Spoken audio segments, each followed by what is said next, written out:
Good morning and welcome to Norcal APEX Accelerator's webinar, Subcontracting 101.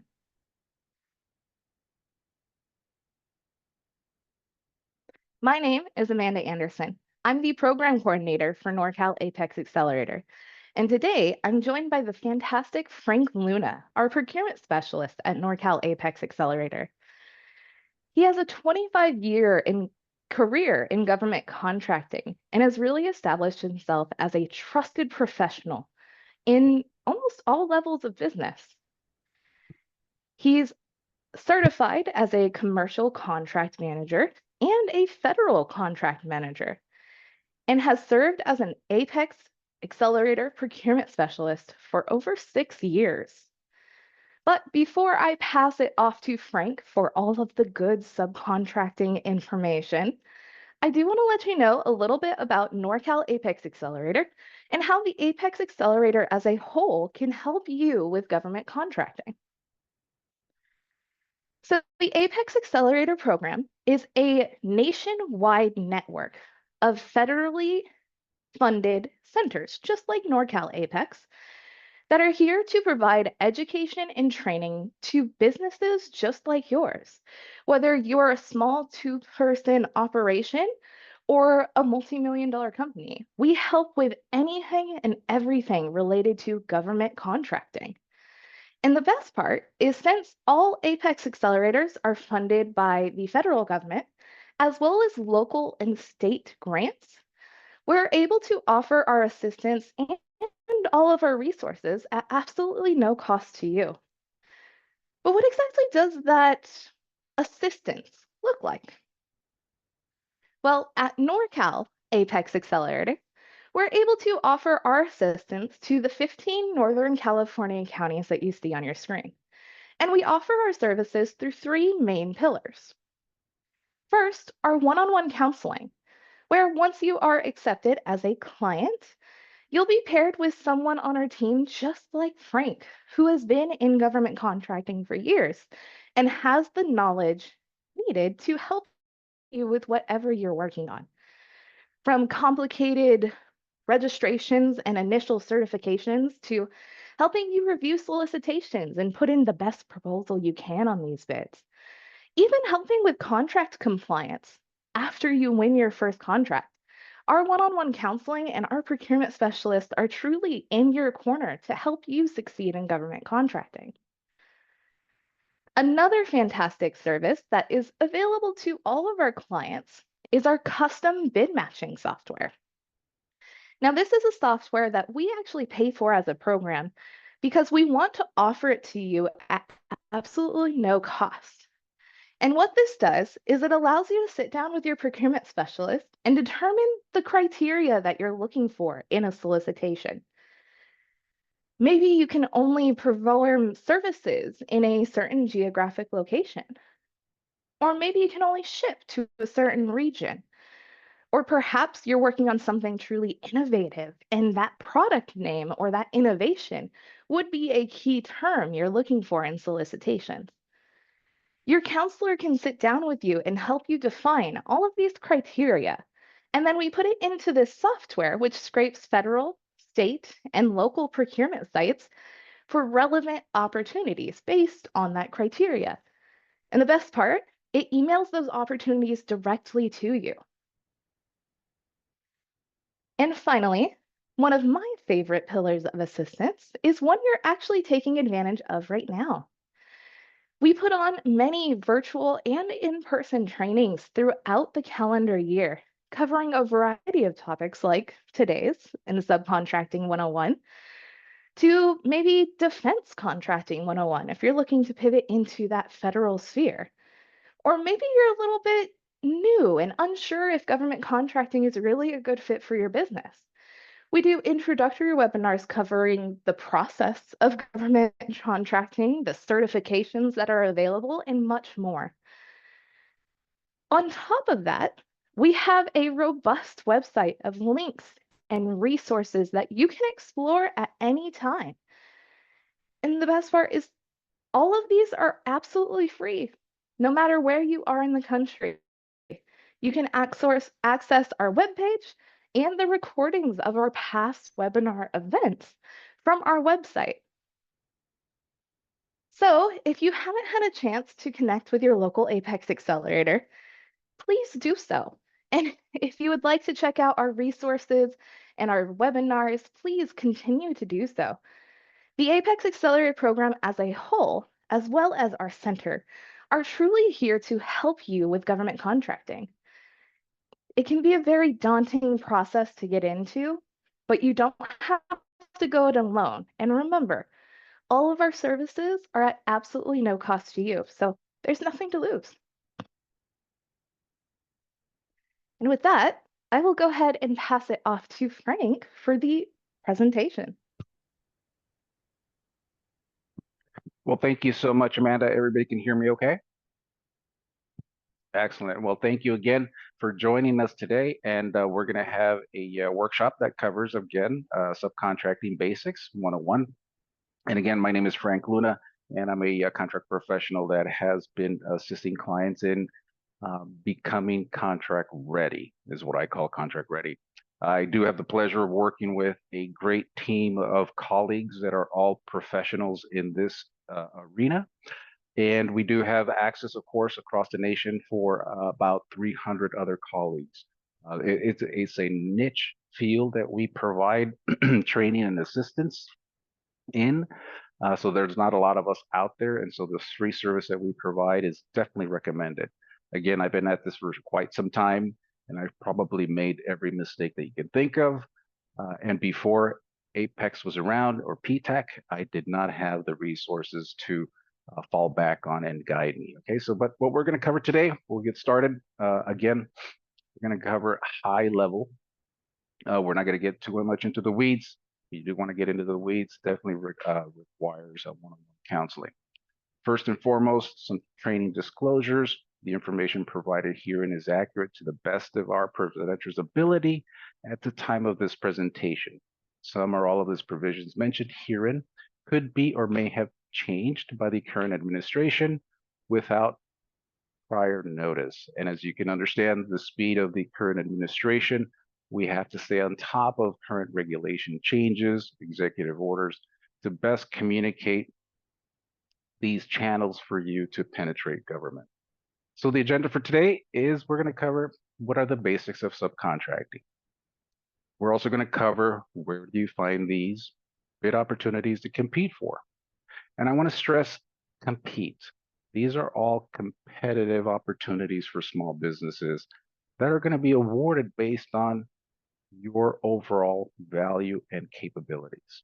So keep that in mind. Marketing to prime contractors, and also the final considerations. And then we'll step in right into the basics. Next slide. First and foremost, the hierarchy, or kind of the schematic of what is a government agency and the award. Government subcontracting, pretty much a prime contractor, which is the awardee of the government contract, is what we call a prime contractor. And the contract is an agreement, of course, between the prime and the agency. What is allowed is subcontracting. Subcontract is an agreement between the prime and the subcontractor. That could be the small business or a large business. Subcontractors can also have sub-tier contracts. Subcontractors to provide certain skill sets to fulfill the overall project or the overall scope of work. And I'll give you an example of a general contractor. A general contractor is, of course, builds buildings, industrial, commercial facilities. Within their core competencies, they can build structures, but they do not contain all the skill sets needed to fulfill the project's completion. They might need civil engineering, they might need architecture, they might need maybe demolition. All those can be subcontracted, and those subcontractors can have sub-tier subcontracts. Again, it is all allowed in government contracting in the purpose for economic and local economic growth for small businesses. It is intended for all businesses to grow. A perfect example of a contract that has been executed using a government subcontracting plan. I'll use an example of their military's latest, greatest fighter, the F-35, built by Northrop Grumman, I believe, is a prime contractor. 85% of that build was built by small businesses as subcontractors. Some of these subcontractors might have a special widget that goes into the plane, but they were contracted to fulfill that scope of work. Next slide. Of course, there are regulations that govern contracting, and that's why we stay up on top of the Federal Acquisitions Regulations, which we will refer to as the FAR. You can further review the FAR within the website there listed, acquisitions.gov. And this applies to the thresholds listed here, above 750 and over 1.5 million in construction, and must have a subcontracting plan. There are specific FAR codes that you see there that I encourage that you review and understand and how they apply to your business and how you can navigate and utilize these FAR clauses to your advantage. Of course, they are regulations, so they are binding and they are mandated.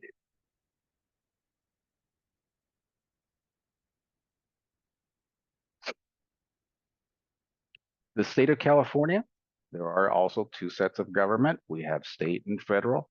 There is no reciprocity between state and federal. Keep that in mind. So what you do at the state level, the feds do not care, and it applies to regulations.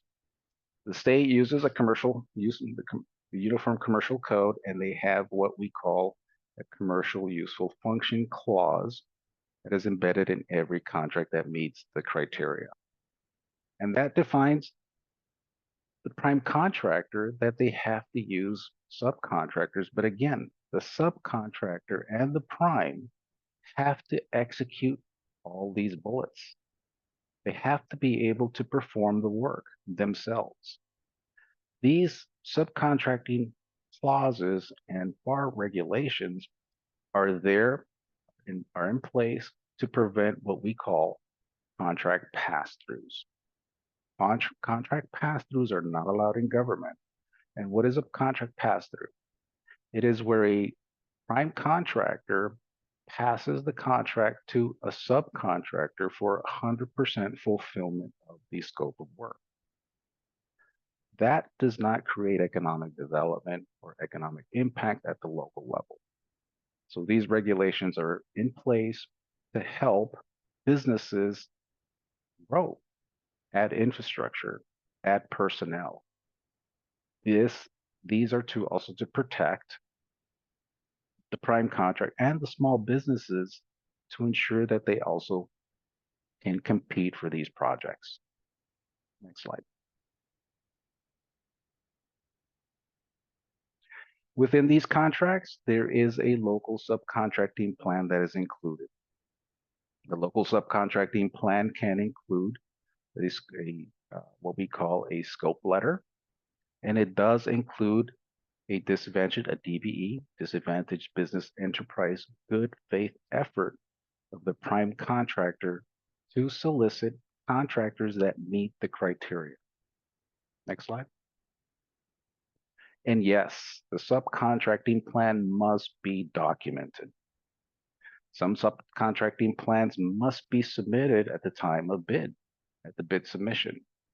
The subcontracting plan must include a cover page of what your subcontracting plan includes, contract number, and the details of what the project is. An executive summary of the subcontracting plan. The small business goals that are detailed within the subcontracting plan. In some cases, they're swayed that they're looking for a specific socioeconomic certification. As I mentioned, your good faith effort. The prime contractor has to demonstrate what steps they took to bring in contractors to compete for this opportunity. They can show those in the form of advertisements, but they have to be documented. Again, there is reporting requirements at the end of the subcontracting award where representations and certifications must be validated. The detail and the complexity of these contracts must be done in writing. But again, we're here to help you assist in forming your subcontracting plan and really deciding if subcontracting is a great way for your company to enter into this government space. Next slide. Now here is, as I mentioned, the percentages, the FAR clause, and the California Commercial Code, if you want to go and read into more details, but it does apply to the federal and state small business set-aside contracts. And we'll cover the set-aside goals in future slides. But these set-aside contracts, here is where, for services and supplies, the prime contractor has to perform up to 50% of the work. We mentioned general construction, 15%. And for specialty construction, the prime contractor must execute 25% of the work, and that must be documented.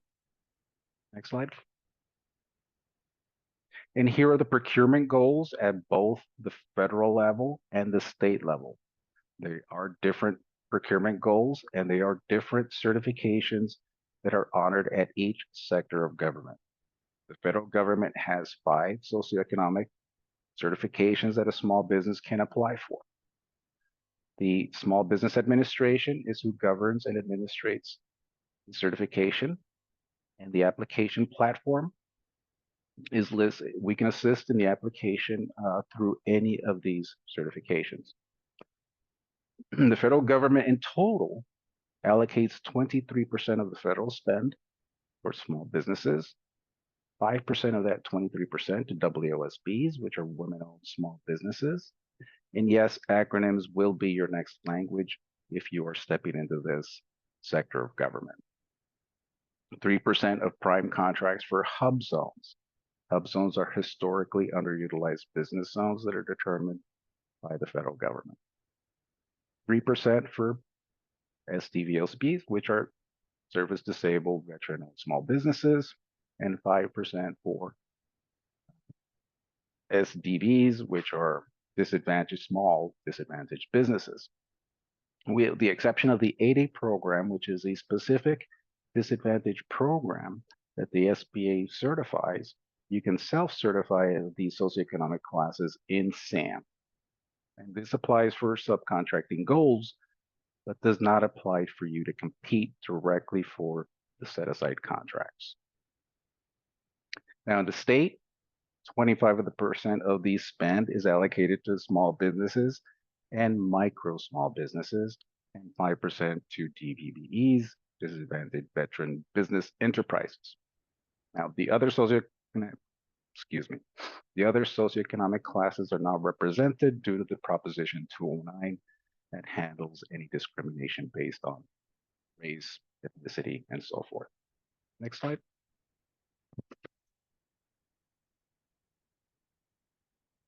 And of course, we need to consider the pros and cons, the advantages and disadvantages for any business that is entering into the space.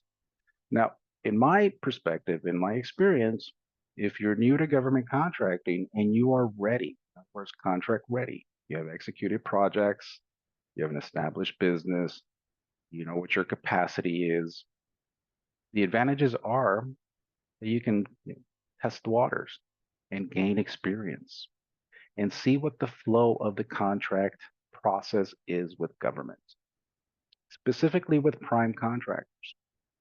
Knowing that prime contractors need small businesses to fulfill these contracts based on the FAR clause and the commercial useful function clause, prime contractors need small businesses to execute. Of course, there's less burden and there's less complexity in administering a subcontract rather than a direct prime award. Again, the prime holds complete responsibility over the contract. What I call, they are the one throat to choke with the agency. It can create more work. It can create steady and more projects on a regular basis. And in the long run, what I've seen in my experience, it does get you access to larger federal contracts if government is right for you. As I mentioned, it's not right for everybody. So you do have to weigh the risk. And the risk, I guess, is we have to take a look at the disadvantages. We speak about relationship building in order to penetrate government. As a subcontractor, that's one of the things you will miss. You will miss that direct relationship with the agency. And without the relationship comes control. The flow down information will be from the prime down to the subs. Larger primes can be complex, so you do have to pick your primes carefully.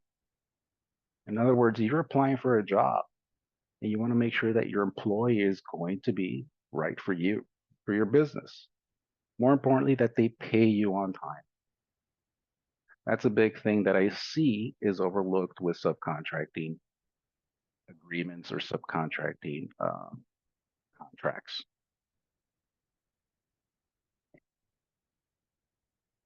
In compliance, again, you could have challenges in adapting to the structure of a contract, doing the way the government intends things to flow, abiding by regulations, abiding by security clearances.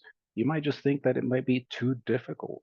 Maybe your guys can't pass a security clearance, and you have to rethink your staff or the projects that you're going to be handling. Maybe you need a government crew. And I have had clients that are they have a commercial crew and have a government crew due to some of these pros and cons. So again, a business plan, a solid business plan with our assistance geared toward government can help. Next slide.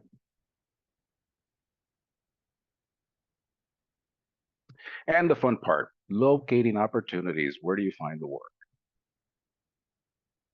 There's definitely a lot of information, and the great thing is that the agencies list all the resources online. The great thing, and I go back long ways away, that there are no more knocking on doors, no more cold calling at contracting offices and trying to see contractors or buyers. Everything is online. Small business specialists at every agency level, and these links can help you navigate to those small business specialists that will help you navigate through some of those channels. And some of these websites can be a little bit hard to navigate. Keep in mind, they are built by the lowest bidder and they are government agencies. We can assist. We have definitely a lot of patience and persistence within our crew. Trust me, we've already experienced all of this, so we know how to navigate and find information quickly to better support you. Next slide. There are definitely prime contractor directories that you can review at every level of government. And thank you to the SBA. They do provide some very nice tools in the subcontracting arena. And we'll cover another tool at a later slide, but here are also some resources that you can take a look at.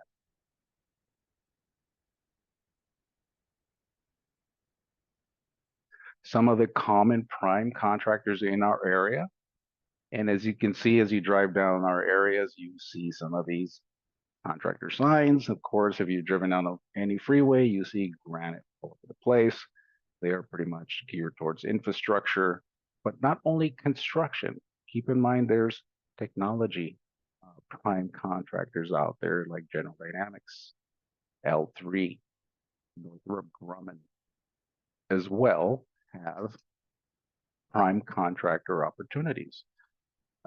I finished my career at Waxy, which is now Brady Plus. At the end of my career, we were a large business. I also utilized subcontractors to help fulfill government contracts. So every prime contractor at every level uses subcontractors to help support government contracts at the state or federal level. Next slide.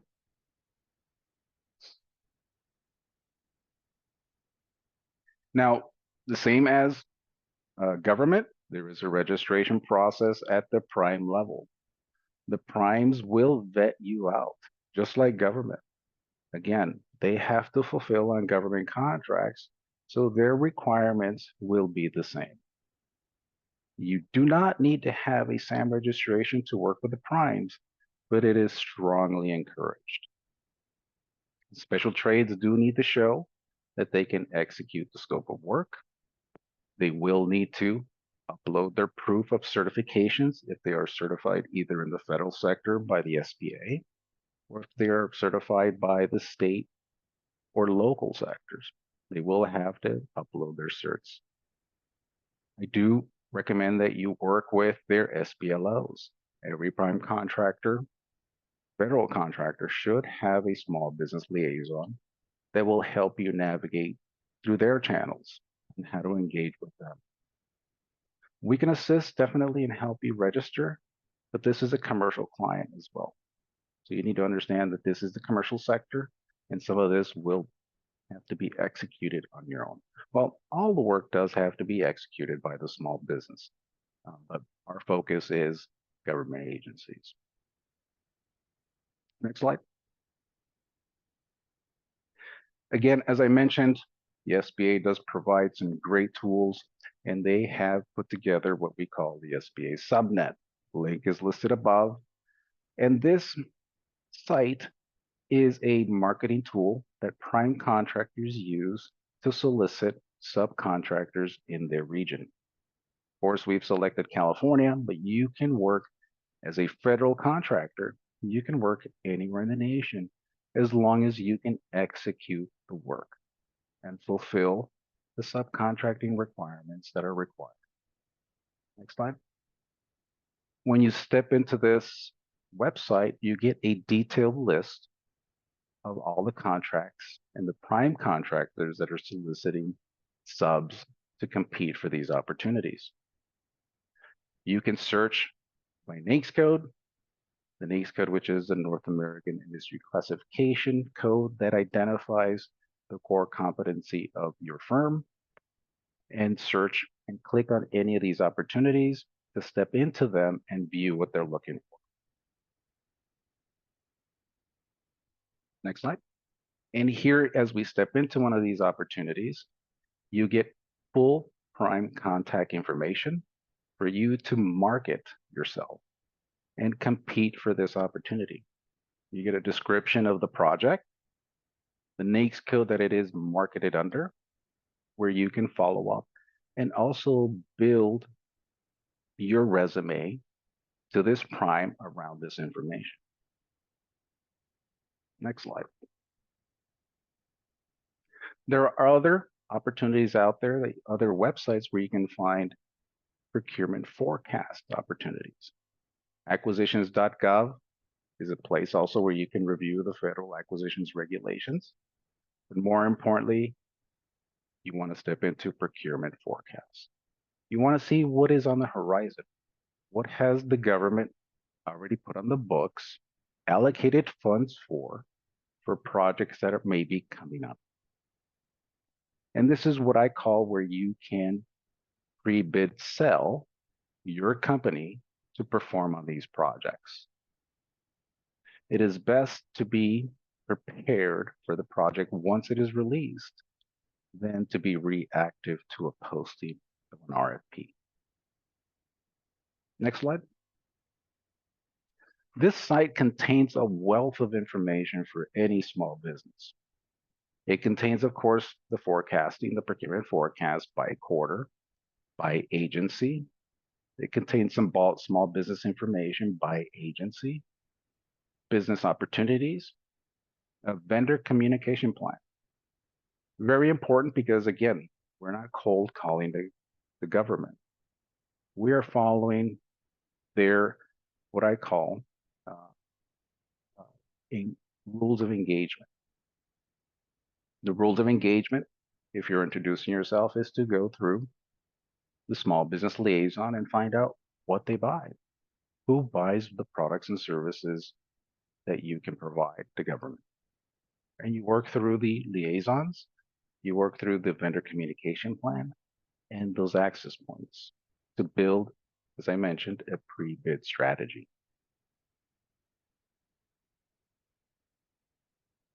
Posted opportunities that are up for competition are on SAM.gov, the System of Award Management, which is the one-stop shop for the federal government.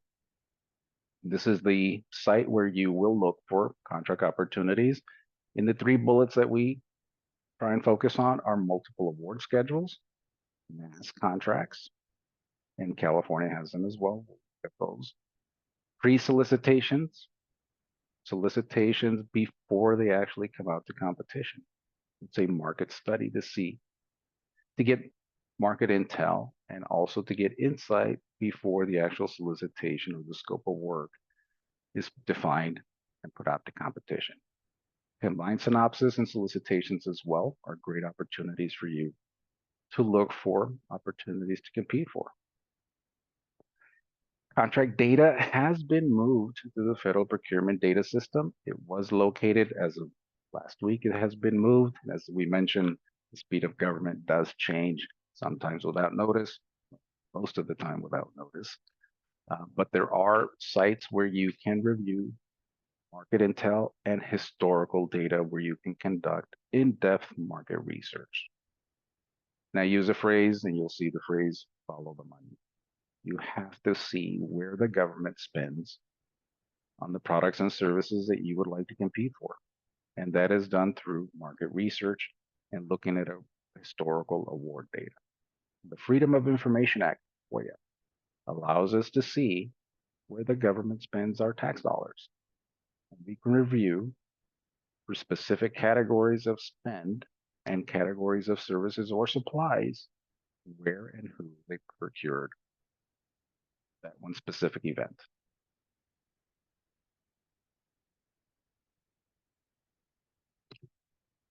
At the state level has a very nice and easy to navigate site. But again, we're here to assist if you have any questions or challenges at the state of California's Cal eProcure site. At the Cal eProcure site, you can review open bid opportunities.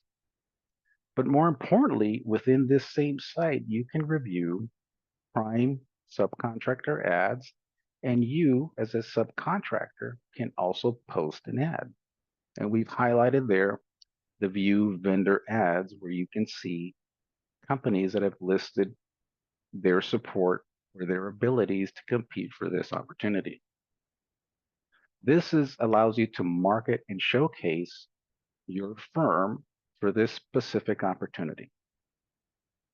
Within this site as well, you will also see market research, what we call fiscals, and you will see historical data for anything and everything that the state of California procures.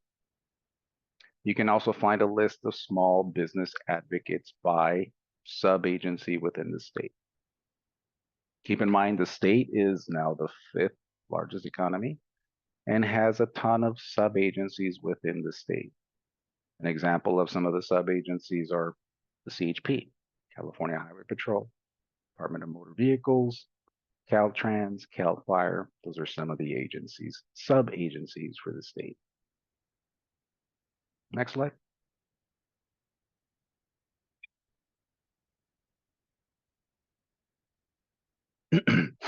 Most contracts and projects will have a pre-bid, pre-proposal meeting.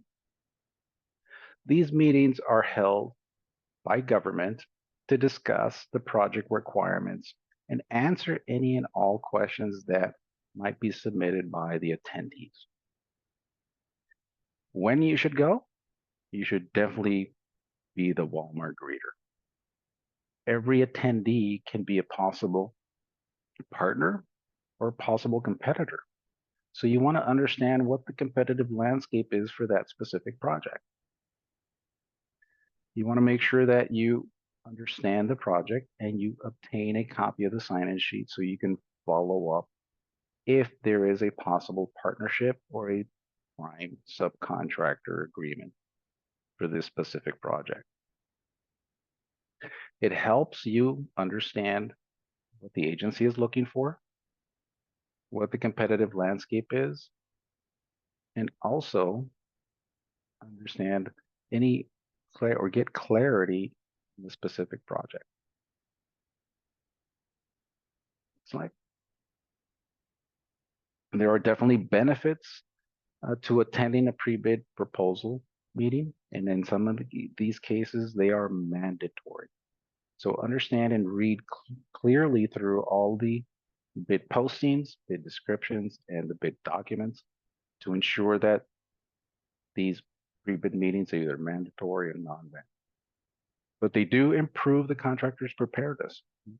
You will help get clarity on the project.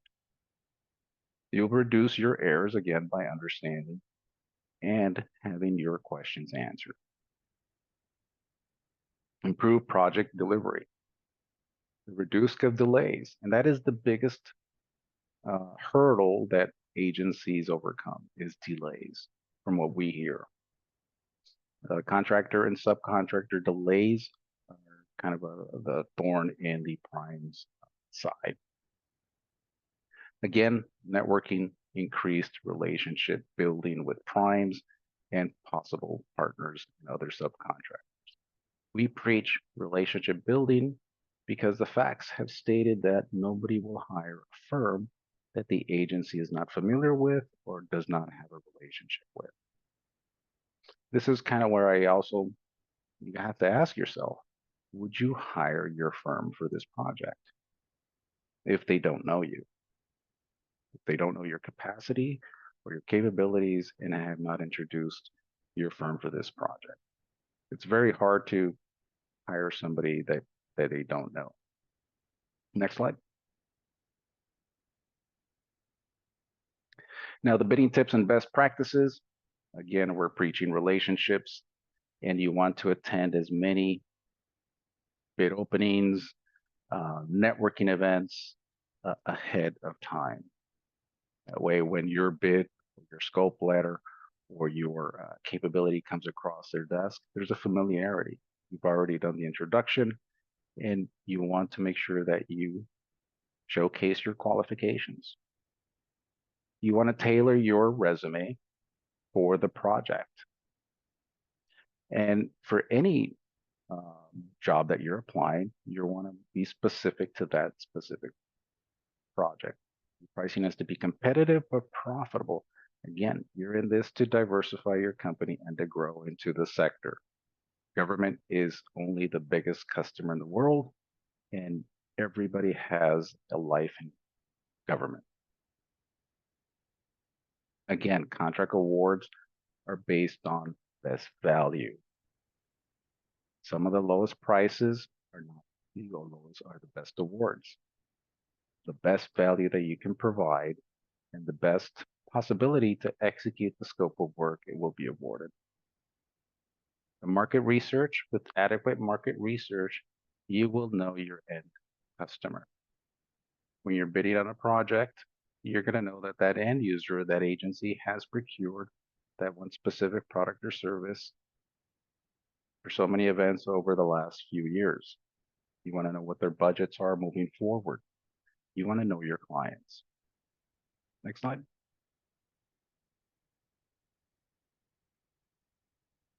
Marketing to prime contractors. Again, follow the money. Following the money will tell you where the projects and how they are awarded. Researching contract processes and requirements of government agencies, including their contracting procedures, bid and proposal requirements, plus more importantly, their evaluation criteria. What do they need in order for you to be contract ready?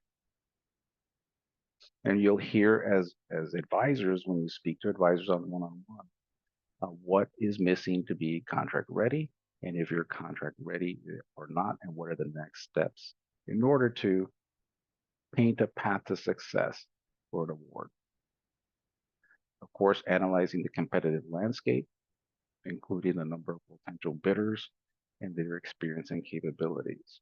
And of course, this applies to some of the vertical markets that are more commoditized. In the industry that I came from, commodities. It was extremely competitive, and some contracts were awarded at maybe 6% gross margin. So you have to understand what the competitive landscape is and how you can fulfill at a profitable level government contracts. Next slide. Networking, marketing capability statements, and building relationships. We have great tools on our website that will help you. And again, we can assist in building what we call a capability statement. And in essence, is a one-page resume of your firm. It is used to develop and maintain relationships. We recommend that you keep this dynamic. It is a document that you update on a regular basis, just like your resume if you were applying for a job. The follow-ups on a regular basis is one of the things that I do not see my clients executing. They form a great market strategy, and out of the gate, they execute a great campaign to introduce their firm to these prime contractors. The follow-up is usually missing. Follow-up needs to be conducted on a regular basis to ensure that they know that you're serious about working with that prime. Of course, the follow-up should contain current and relative market research. That projects could be coming up based on your forecasting procurement market research. The pre-sale strategy needs to be embedded in marketing for relationships. Pre-bid strategy is a strategy that is a long sell. An example of a pre-bid strategy that I was a part of, we pre-sold to an agency for 15 months prior to the award being issued.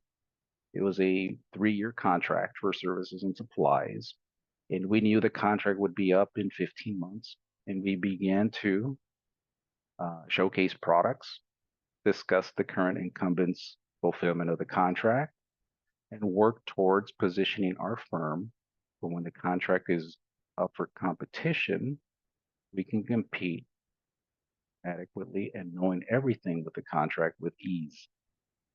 It took us 15 months of preparation to win a $20 million award. So pre-bid strategy can be a lengthy process. In order for you to penetrate the agency, showcase your products and services, and position your firm for an award. Next slide. And again, attending networking events. There are annual events, there's regional events that we encourage you attend as a small business if you are serious about penetrating into the government space. There is the annual Navy Gold Coast Conference that's going to be held this August that I will be in attendance. The DoD Mentor Protege Summit as well. And then also the Norcal Annual Procurement Fair. Great opportunities for you to look at what government procures. And I can tell you that government procures everything. There is not one thing that I have not seen government procure. There's also regional networking events. Again, we have an event calendar that you can find at our website. State of California as well has an event calendar. And also Caltrans has an event calendar for events and, again, engagement of small businesses into the space. Attend bid walks and pre-bid proposal meetings as often as possible for the products and services that you want to sell government. And again, government is, depending on the sector, state or federal, there's a wealth of opportunities in your geographic territory. Next slide. Now, connecting after you network. The follow-up, I cannot stress the marketing plan to include a regular follow-up with industry intel, current industry intel. Maybe you competed for a contract with the prime 6 months ago and you didn't win. it is a good practice to follow up and say, Prime, how's that contract going?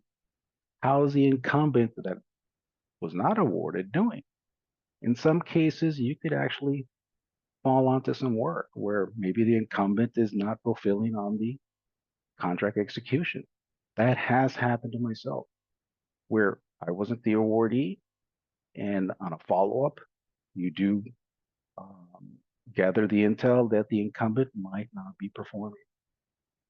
So you could come in and save the day. Maintain a defined subcontracting plan. Keep it dynamic. Keep it ready to execute. Be selective with your primes.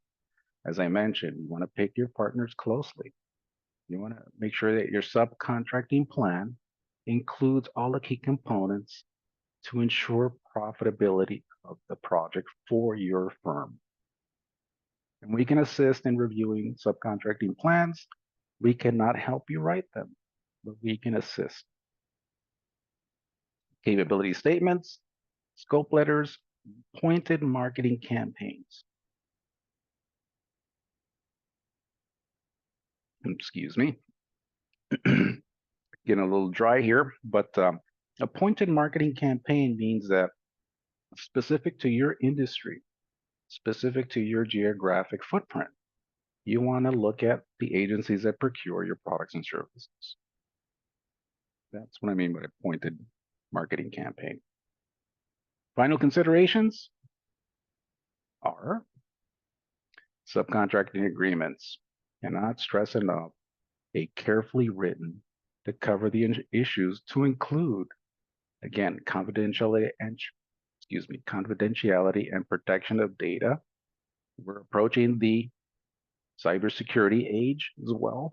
So that keep that in the back of your minds when you're working with the Department of Defense specifically. CCMC requirements are coming soon, and we'll be, I guess, having more information on that from our center as well.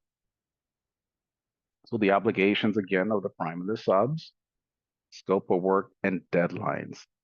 Deadlines for contracts are non-forgiving, so keep that in mind. Payments, can't stress enough. Actually, I think I should have moved payments to the top because that's kind of what I see as being one of the headaches for subcontractors. The terms and the lengths of the agreement. Make sure all of these considerations are well defined.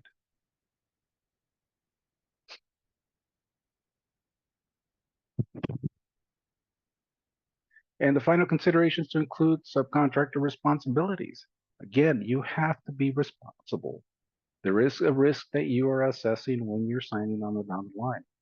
So know and understand the scope of work. Carry out the flow down requirements on the contract. Manage employees and any subcontractors. Oversee cost, schedules, and performance. And cost is critical. You want to ensure that you take into account all your hard cost and indirect cost. Indirect cost is a whole separate topic, but I want to make sure that we kind of have you thinking about cost in general. Maintain an administrative and financial records. You will have to document some of that and prove, as an example, prevailing wage.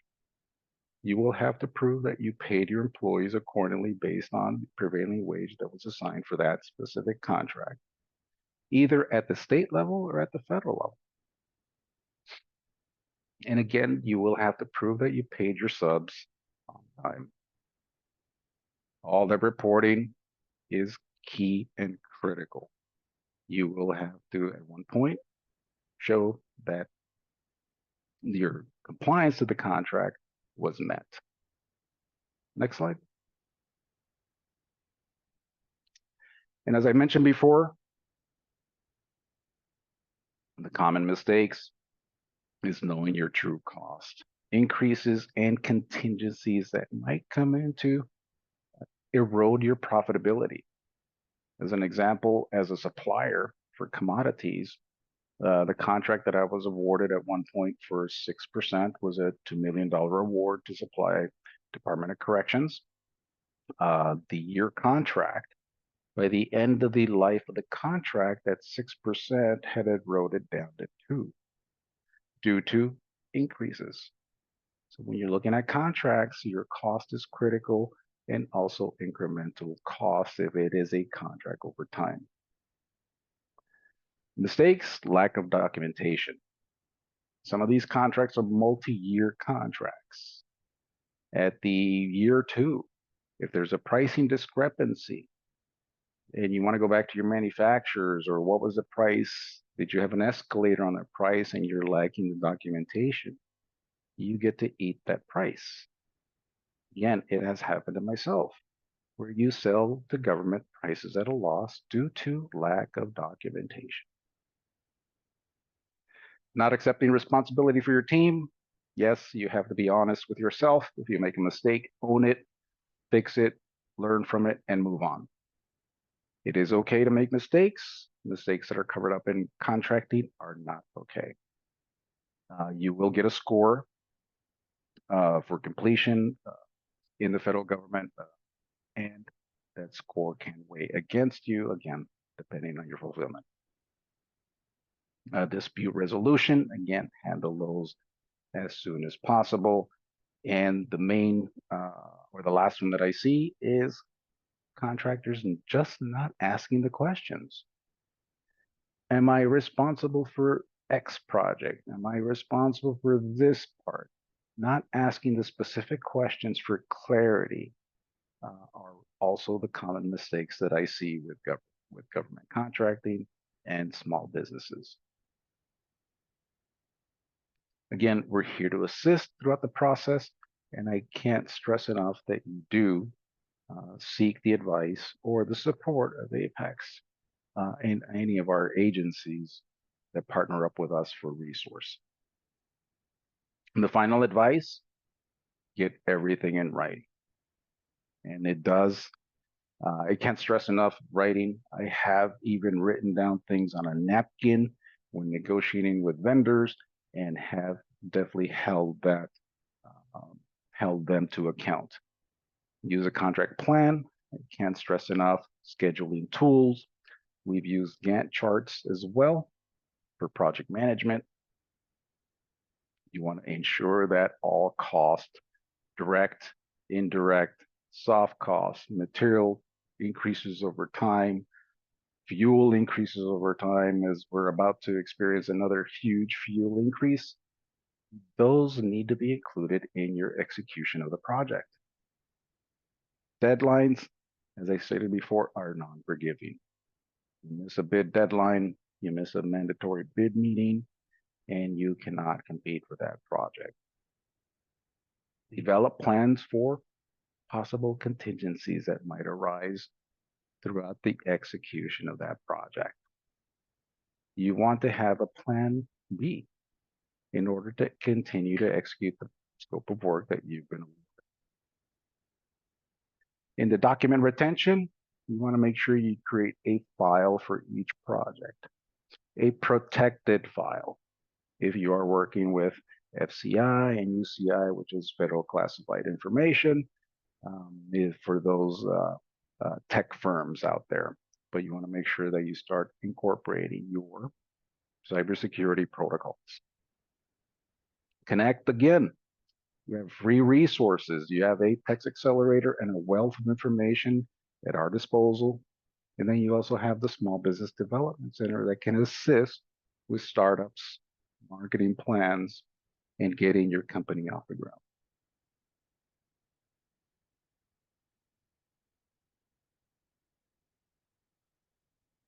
And again, I can't stress enough the pleasure that I have in working with the team that we have here at Norcal.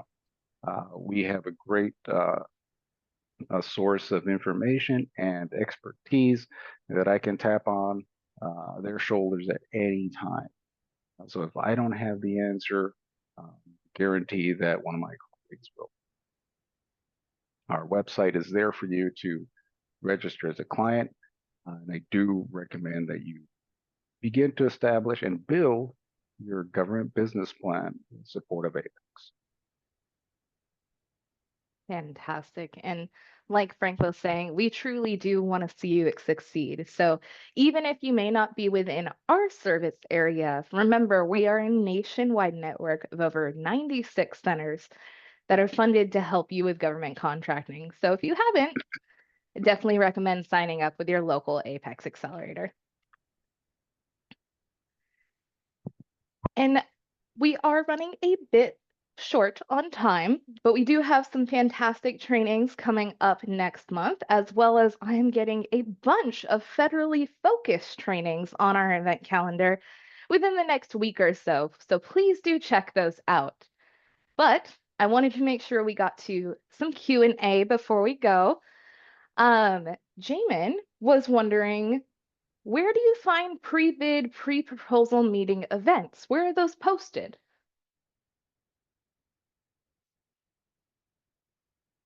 Oh, it looks like you might be muted. Oh, there you go. I have two mute buttons, and sometimes I don't know which I press. It always But anyway, gets us. back to the question, they are posted specifically on the opportunity to compete for. So on the in SAM, if you're looking for an opportunity in SAM, in the description of the opportunity or the summary, it will be noted there that it there requires a pre-bid or a proposal meeting. In the state of California, right on the screen, the bid opportunity, when you step into it, it'll say mandatory or non-mandatory, and the date specific, and the registration process. So there is a registration process that you have to say, yes, I'm showing up. So when you show up, your name's on the list. If your name is not on the list and you do not pre-register, you will not be allowed to attend that pre-bid. So sorry, I forgot to mention that earlier. Oh, that's perfect. And then I love this question. This was one of the first questions we got, but I love it because it would be such a great way to round out this event. Um, they were wondering, like, where do they start? How do they get started in this process? Could you define maybe 3 to 5 steps from beginning to profit? Mhm. What I coach clients to do is first to define what are the three core competencies of your firm. You want to start with, if you're for example, a janitorial service provider. Okay, so you clean buildings, but do you provide, that's a one competency. Do you provide hardwood, maintenance? Do you provide exterior? Other couple of competencies. The next thing I would recommend is capacity. What is your firm's capacity to execute a contract? Do you have the financial capacity to execute a $10,000 contract or a $10 million contract? You're probably going to have to fund the majority of that contract before you get paid. And thirdly, lastly, is geographic territory. What is your geographic territory? Are you local, regional, or national? And that's kind of how you will map out your market strategy. If you have a 150-mile radius of your geographic territory, then you're looking at government and who lives within that 150-mile radius. Local, state, and federal, probably. And that's how you form your government business plan. Fantastic. And then once you define all those criteria, that's when you jump into looking to opportunities, right? Yes. And that's when you start to form your strategy and hopefully begin to work with us to begin the registration process, certification processes, and learn about the Federal Acquisitions Regulations, Uniform Commercial Code, and what your legal position is within contracting. Fantastic. And with that, that is all we have for you all today. Thank you all so much for joining us today. And thank you, Frank, for such a fantastic presentation. Thank you, Amanda, for the support. It is always great to have you support us and provide the great content that you do. Yeah, happy to help. And as a note for everybody leaving, I will be getting the recording of this event with all audio and visual, as well as the active link slide deck to you within 1 week. And as you do exit this webinar, you will be redirected to our feedback survey. Our feedback is something that we use to improve and educate the training offerings that we give to you. So any moment that you have to give us feedback on this event would be greatly appreciated. And if you're interested, feel free to leave other topics in that feedback that you'd like to see us present on. We're always looking for new topics that our business community is looking for training on. So if you do have that moment, is a very brief survey, and we greatly appreciate your feedback on our training events. And with that, I want to thank you all once again for joining us this morning. I'm so glad I was able to chat with you. I loved all the emojis I was seeing in chat. And I hope you all have a fantastic rest of your Tuesday. Thank you all.